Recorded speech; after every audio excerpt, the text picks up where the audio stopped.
죽어가는 친구가 마지막으로 건넨 손을 뿌리치고 계산기를 먼저 두드린 사람이 있다면 그 사람의 끝은 과연 어디로 흘러가게 될까요? 한무철은 최규태가 남기고 간 편지를 여러 번 펼쳤다가 접었는데요. 편지의 종이가 손끝에서 구겨지는 소리만 방안을 긁어냈습니다. 규태는 편지에서 자신이 무철과 김대식을 어떻게 배신했는지, 언제부터 우정보다 돈을 앞세웠는지, 그로 인해 마음이 어떻게 썩어갔는지까지 아주 구체적으로 털어놓았는데요. 규태는 대식에 대한 미안함을 말하고 무철에게는 지금이라도 대식을 지켜달라고 부탁했었습니다. 눈물 자국이 번져있는 문장을 따라가다 보면 한때 천하고 삼총사라 불리던 시절의 웃음과 약속이 아스라이 떠올랐는데요. 그런데 무철은 그 흔적들을 오히려 확신의 재료로 썼습니다. 그는 편지를 가볍게 밀쳐놓고 창밖 대운 빌딩의 외벽을 바라보며 낮게 중얼거렸습니다. 결국 이렇게 정리되는 거지. 규태도 수감되고 대식이도 곧 쓰러지면 남는 건 나뿐이니까. 며칠을 버티다 결국 김대식이 직접 찾아왔습니다. 어깨는 좁아졌고 걸음은 자꾸만 흔들렸는데요. 그래도 김대식은 한 번쯤은 예전의 무철을 만나고 싶었습니다. 김대식은 숨을 고르며 말했는데요. 무철아, 나 시한불에 6개월도 어렵다고 했어. 내가 그동안 괜히 소리치고 고집 부린 게 많았더라. 너한테 미안했어. 남은 동안이라도 예전처럼 편하게 지내면 좋겠다. 김대식의 말은 덤덤했지만 눈동자는 흔들리고 있었고 손끝이 의자 팔걸이를 꼭 쥐고 있었는데요. 무철은 그 손끝을 보지 않았습니다. 대식아, 그거 안타까운 소식이긴 한데 현실적으로 보면 이제 여러 문제가 깔끔하게 정리되겠지. 내가 떠나면 지분 얘기도 자연히 끝나겠고 남는 사람이 다 가지면 되는 거니까. 김대식은 그 자리에서 굳어버렸는데요.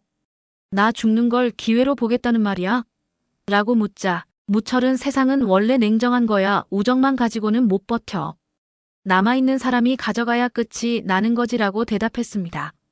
말끝에 얄팍한 미소가 가장 잔인했는데요. 김대식은 더 말하려다 입술을 깨물었습니다. 소식은 곧 이해숙의 귀에도 들어갔습니다.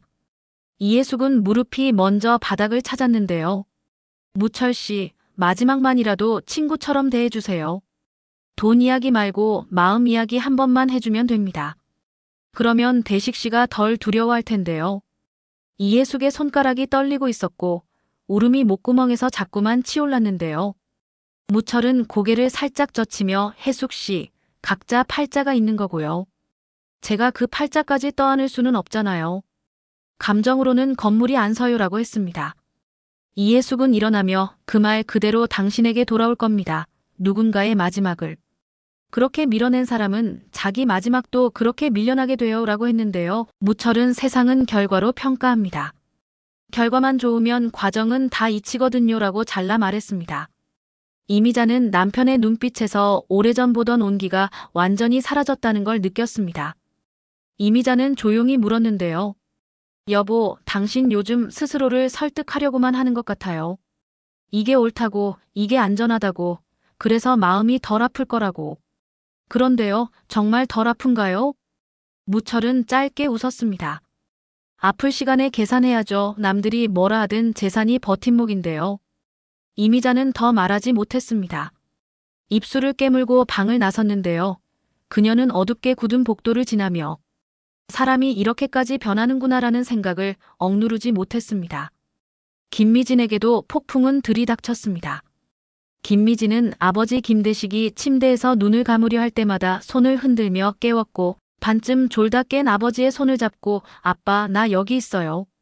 나 아빠 옆에 있어요 라고 몇 번이고 말했는데요. 김미진은 허광식을 향해 화를 냈다가도 금세 울음을 삼켰습니다. 여보, 우리가 할 수 있는 게 뭐야? 아빠가 이렇게 아픈데. 무철 아저씨는 외면하고 규태 아저씨는 후회만 남기고 우리 가족은 왜 늘 가장자리에서 떨고 있어야 하지? 허광식은 말끝을 더듬었습니다. 미진아, 지금은 내가 아버지 손을 잡아드리는 게 제일 중요해. 말 한마디라도 덜 외롭게 해드리는 거. 허광식의 말은 맞았지만 김미진의 속은 타들어갔습니다. 김미진은 휴대폰을 들었다 내려놓고 기록장에 무언가를 길게 적었다 지웠는데요. 언젠가는 이 순간을 정확히 기억하고 싶어요. 누가 무엇을 했는지, 누가 무엇을 하지 않았는지요. 김대식은 어느 날 무철을 다시 불렀습니다. 오래전 세 사람이 처음 꿈을 말했던 대운빌딩 옥상에 서고 싶었는데요. 바람이 강하게 불었고 난간 너머의 시내는 잔물결처럼 흔들렸습니다. 김대식은 그 풍경을 한참 바라보다 말했는데요. 무철아, 여기서 우리 약속했었잖아. 누구 한 명만 잘 사는 거 말고 셋이서 버티자고. 나는 그 약속이 버팀목이었어. 무철은 손목시계를 쓱 보며 지금은 상황이 달라졌지 약속은. 환경이 바뀌면 업데이트되는 거니까 남은 사람 책임이 커졌고 그 책임에 맞는 권한을 갖겠다는 건데 불만 있어? 라고 말했습니다. 김대식은 입술을 굳게 다물었습니다. 그래, 내가 말한 업데이트가 결국 사람을 지우는 방식이면 언젠가 그 방식이 내 이름도 지우게 될 거야 라고 했는데요. 무철은 세상은 승자마 기억해 패자는 미화될 뿐이지라고 말끝을 정리했습니다. 병세가 더 깊어지자 김대식은 하루에도 몇 번씩 숨을 몰아쉬었는데요.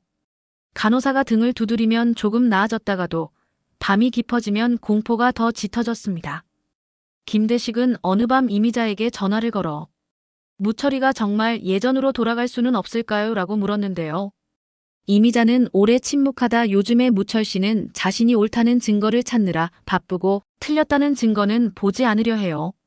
사람은 누구나 두려우면 그렇게 굳어져요 라고 했습니다. 김대식은 두려운 건 나인데요.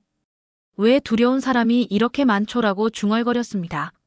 장례식 얘기가 오르내릴 만큼 상황이 급격히 나빠진 날, 이해숙은 마지막 부탁을 들고 다시 무철을 찾아갔습니다. 무철 씨, 장례식 자리에는 와주세요. 가족들이 당신을 원망해둬요. 대식 씨는 마지막까지 친구라고 불렀습니다. 그걸 지켜주세요. 무철은 서류철을 천천히 덮었습니다. 혜숙 씨, 내가 가면 사람들 감정이 더 격해질 거예요. 차라리 안 가는 게 모두에게 나아요. 대신 필요한 실무는 알아서 처리할게요. 비용 문제도 정리하겠습니다. 이해숙은 울음을 참으며 고개를 저었습니다. 사람이 사람을 보내는 자리에 사람 대신 비용을 보내겠다는 말이네요. 그 말이 얼마나 차갑게 들리는지 아세요? 무철은 차갑다고 결과가 달라지지 않아요 라고 답했습니다. 장례식 날, 김미진은 조문객들의 흐릿한 위로를 받아내며 끝없이 허리를 숙였고 허광식은 말을 잃은 채 향을 피웠는데요. 김대식의 영정 앞에서 이해숙은 한참을 앉아 있었고 당신은 끝까지 사람을 붙잡았는데 사람은 끝내 당신의 손을 놓았네요 라고 낮게 속삭였습니다. 그 자리에 무철은 없었습니다. 누군가는 바쁘다고 하더라고 했고 누군가는 머쓱해서 못 온 거지라고 했지만 김미진은 그 말들을 적지도 믿지도 않았습니다. 김미진은 영정 앞에서 마지막 인사를 올리며 아빠, 저는 아빠가 겪은 걸 잊지 않을 거예요. 그리고 아빠가 믿었던 사람들의 빈자리를 기억할 거예요 라고 했는데요. 그 문장은 오래도록 미진의 가슴에서 맴돌았습니다. 그날 밤 늦게 무철의 책상 위로 우편 하나가 더 도착했습니다. 규태가 예전에 써두고 발송 예약해둔 편지였는데요. 무철아, 내가 이 편지를 읽는다면 대식이는 아마 곁을 떠난 뒤일 거다. 나는 너를 설득하려고 썼지만 사실은 나 자신을 설득하려고 쓴 거다. 우리가 잃은 것은 돈이 아니라 사람이라는 것을 마지막에라도 인정하고 싶어서였다. 내가 끝까지 버틴다고 해도 버틴 자리는 텅 비어 있을 수 있다. 비어있는 자리 위에 세운 건물은 바람이 불면 울부짖는다. 무철은 편지를 접어 서랍에 밀어넣으며 울부짖는 건 바람이지 건물이 아니지라고 중얼거렸습니다. 그 말투에는 승자의 여유처럼 보이는 가벼움이 묻었는데요. 그 가벼움은 스스로를 속이기 위해 덧칠한 막 같은 것이었습니다. 며칠 뒤 임대차 재계약 시즌이 돌아왔는데요. 무철은 서류를 재점검하며 임대료 인상안을 정리했고 대식이 운영하던 치킨집 자리는 당연히 공실 처리 목록으로 넘겼습니다. 이 공간은 더 비싼 임차인을 들여야 해요. 추모 때문에 임대가 지연되면 손해가 커지거든요. 이미자는 그 말을 듣고 조용히 물었습니다. 그 공간을 지나갈 때마다 당신은 무엇을 보나요? 숫자만 보나요? 사람의 그림자도 보이나요? 무철은 그림자를 본다고 임대료가 내려가진 않잖아요 라고 했고 이미자는 더는 묻지 못했습니다. 허광식은 한밤중에 김미진과 함께 대식의 물건을 정리했습니다. 오래된 가계부, 낡은 배달 영수증, 직접 적어둔 레시피 노트, 손글씨로 빼곡한 거래처 명단이 나왔는데요. 김미진은 레시피 노트를 펼쳐보다가 한 페이지에서 멈췄습니다. 제목은 가슴 식은 날의 수프였고 옆에 작은 글씨로 무철이랑 다투고 마음이 얼어붙었을 때 손님에게 내놓았는데 다들 따뜻해지더라라고 적혀 있었습니다. 김미진은 눈을 감았습니다. 아빠는 끝까지 사람을 녹이려고 했네요. 그런데 어떤 사람은 끝까지 마음을 얼렸고요.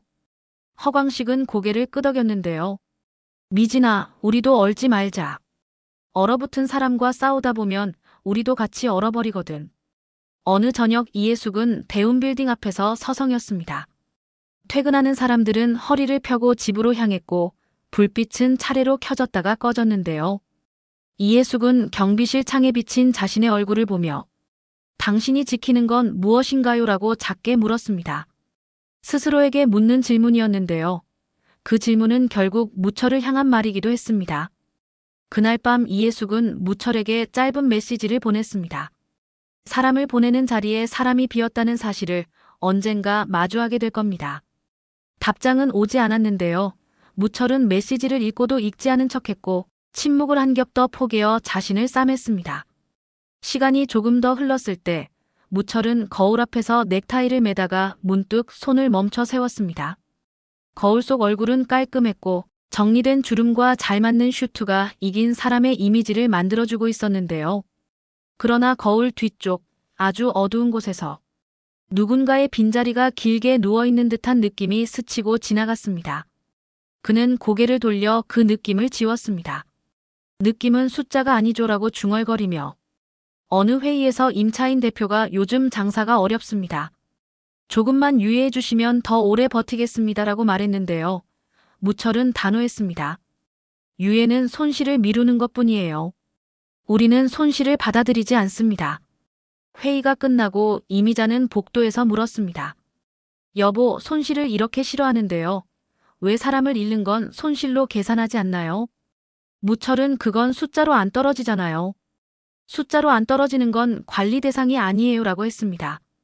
이미자는 그 말을 오래 붙잡고 서 있었는데요. 그 말에 빈 공간이 너무 커서 결국 눈을 감고 숨을 깊게 들이켜야 했습니다. 김미진은 장례가 끝난 뒤에도 가끔 아버지의 가게 앞에서 걸음을 멈추었는데요. 셔터에 비친 자신의 얼굴을 보며 아빠, 나는 어떻게 살아야 할까요? 라고 말하곤 했습니다. 허광식은 그녀의 어깨를 감싸며 미진아, 내가 기억하는 방식으로 살면 돼. 내가 본 것을 잊지 않는 것.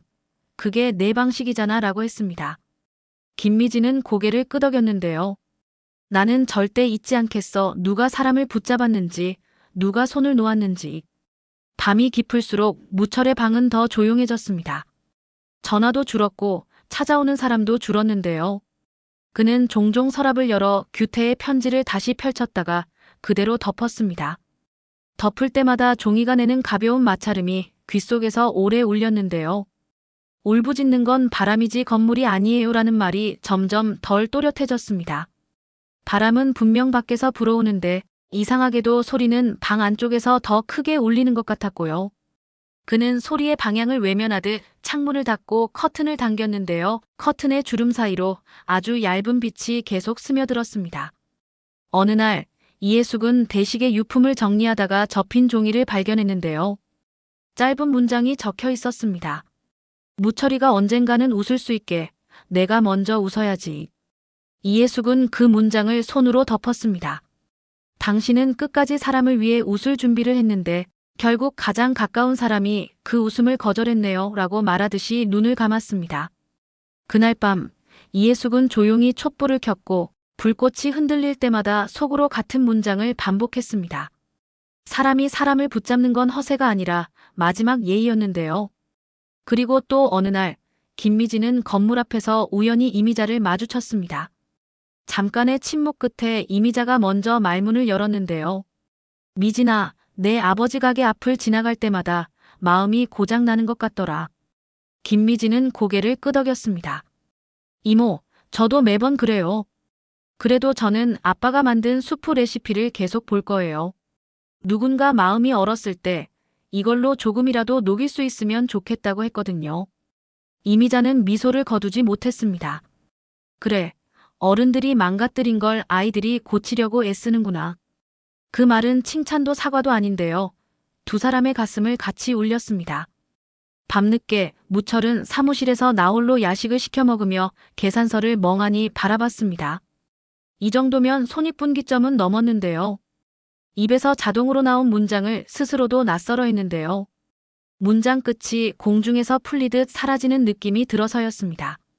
그는 휴대폰을 들어 잠시 연락처를 올려내리다가 통화기록 상단에 고정돼 있던 김대식의 이름을 한참 바라보다가 결국 화면을 껐습니다.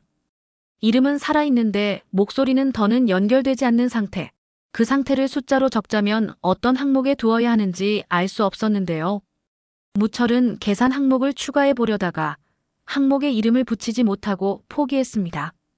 이름이 붙지 않는 손실은 관리 대상이 아니라고 말해왔지만 이름을 붙일 수 없어서 더 크게 남는 손실도 분명 있었습니다. 그의 꿈은 며칠째 같은 장면을 재생했습니다.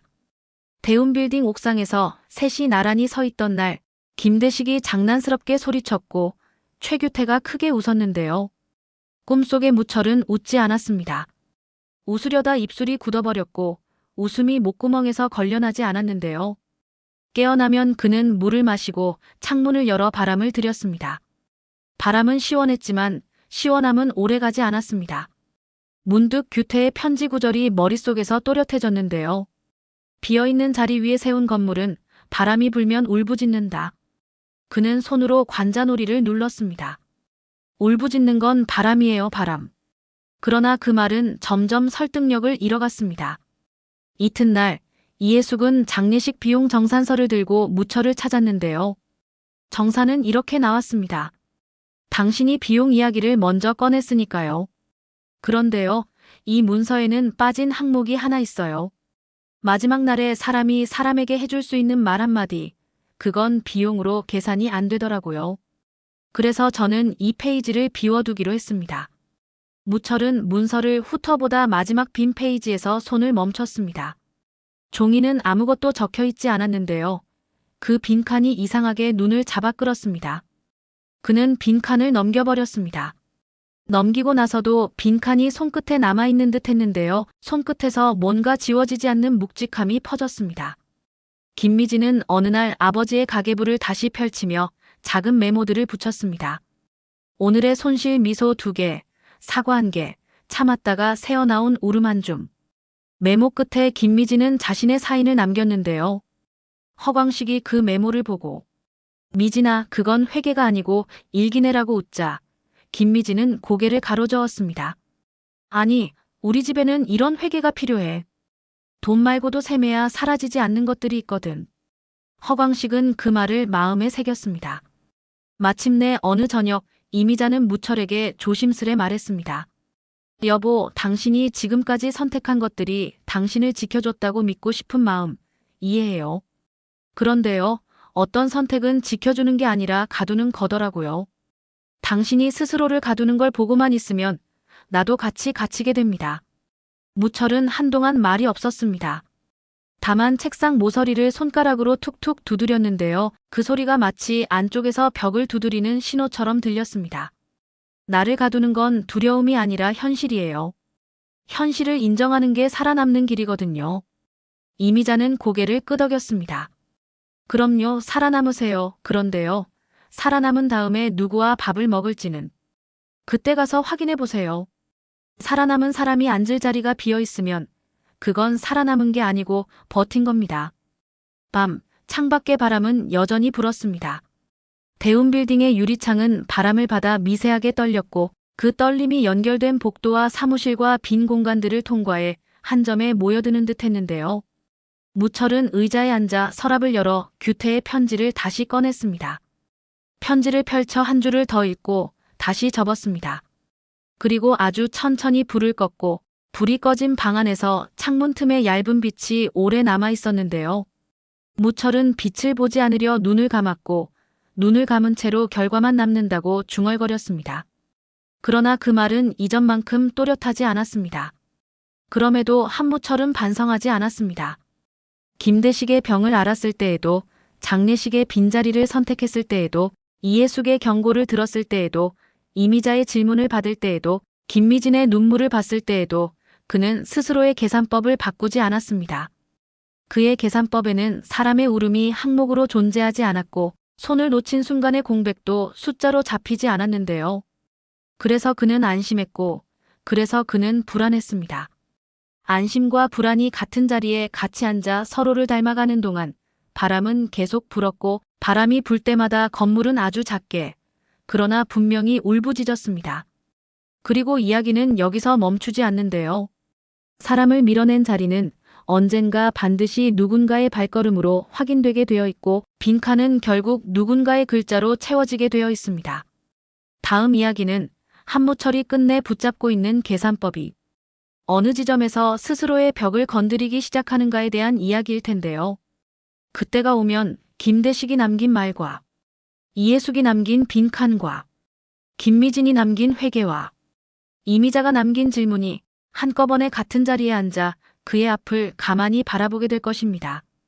그 시선 앞에서조차 반성하지 않는다면 그건 반성이 아니라 망각이고요. 망각은 잠시 버티게 해주지만 오래 지켜주지는 못하는데요. 그러니 다음 장면에서 한무철이 무엇을 붙잡고 무엇을 내려놓는지를 끝까지 지켜봐 주세요. 그가 계속 숫자를 붙잡는다면 숫자가 먼저 그를 놓아버릴 수도 있으니까요. 드라마 리뷰 탐정의 다음 추리도 놓치지 마세요. 구독과 좋아요 꼭 부탁드립니다. 감사합니다.